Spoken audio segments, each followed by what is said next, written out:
CHAPTER VII of A Cousin's Conspiracy, or a Boy's Struggle for an Inheritance, by Horatio Alger, Jr. Abigail Rasmussen. CHAPTER VII on the road. Nothing could have pleased Ernest better than to travel with Luke Robbins. He felt that he should be safe with the sturdy hunter, who was strong, resolute and reliable. True, he was not a man who had succeeded as man reckons success. He had lived comfortably, but it had never occurred to him to lay up money, nor indeed had he had any opportunity to do so. He mentioned this as an objection to the trip which he had proposed himself. "My lad," he said, "I am afraid I can't go with you after all." "Why not, Luke?" "Because you're rich compared with me." "I have but $100."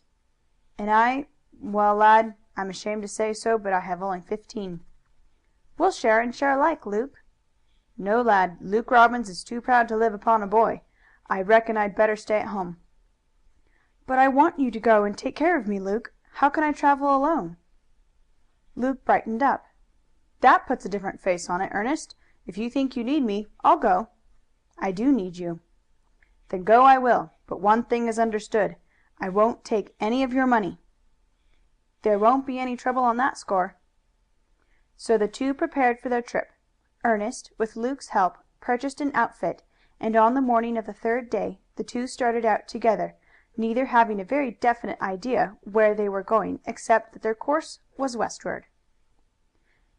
Luke knew very little of the states and territories that lay between Oak Forks and the Pacific coast. Ernest, whose education was decidedly superior to his companion's, was able to give him some information. So they plodded on, enjoying the unconventional life and the scenery on the way. They were in no hurry. They stopped to hunt and fish, and when the weather was unfavorable they stayed at some wayside cabin. When the nights were fine they camped out under the open canopy of heaven. Part of their way led through woods and over prairies, but here and there they came to a village. There was little occasion to spend money, but they were compelled to use some.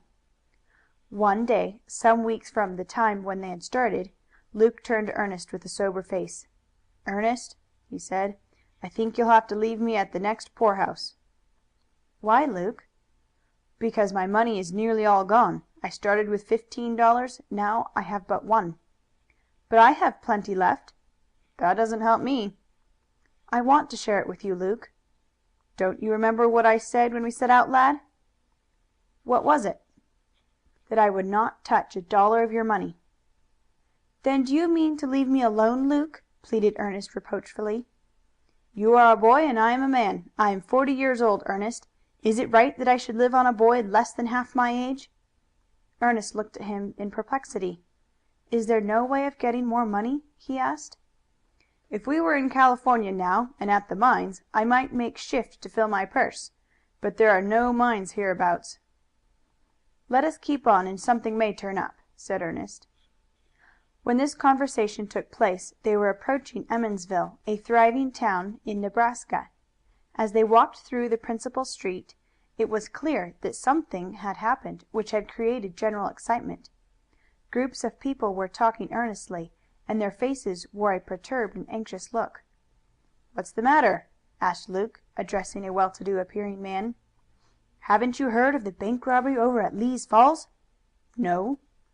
"Two men, fully armed, rode up to the door, and dismounting, entered the bank. One stepped up to the window of the paying teller, and covering him with his revolver, demanded $5,000. At the same time the other stood in the doorway, also with a loaded revolver." "Why didn't the teller shoot him down?" asked Luke. "My friend, bank officers are not provided with loaded revolvers when on duty. Besides, the ruffian had the drop on him." "Well?" asked Luke. "What could the teller do? Life is more than money, and he had no alternative. The fellow got the money." "Did he get away with it?" "Yes. They both mounted their horses and rode off, no one daring to interfere. Each held his revolver in readiness to shoot the first man that barred his way." "Where did you say this happened?" "At Lee's Falls." "Is it near at hand?" "It is 15 miles away." "But why should that robbery create excitement here?" "Because we have a bank here, and we are expecting a visit from the same parties."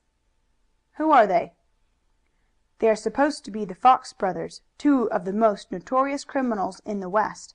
Numberless stories are told of their bold robberies, both from individuals and from banks." "How long have these fellows been preying upon the community?" "We have heard of them hereabouts for 3 years. It is said they come from Missouri." "Is there no one brave enough or bold enough to interfere with them?" "More than one has tried it, but no one has succeeded. Twice they were captured, but in each case they broke jail before it was time for the trial."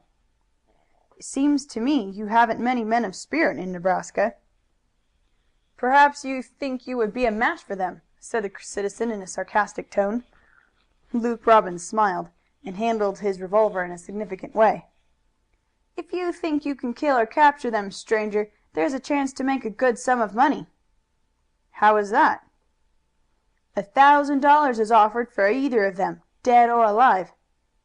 "$1,000!" repeated Luke, his face glowing with excitement. "Is that straight?" "It will be paid cheerfully. You can bet on that." "Who offers it?" "The governor of the state." Luke Robbins became thoughtful and remained silent. "Did you hear that, lad?" he asked when he and Ernest were alone. "Yes, Luke." $1,000 would do us a great deal of good." "That is true, Luke, but it would be as much as your life is worth to hunt the rascals." "Don't try to make a coward of me, Ernest." "I couldn't do that, Luke. I only want you to be prudent." "Listen, lad. I want that $1,000, and I'm going to make a try for it. Come along with me." "Where are you going?" "To the bank. I'm going to have a talk with the officers, and then I'll decide what to do." Chapter 7.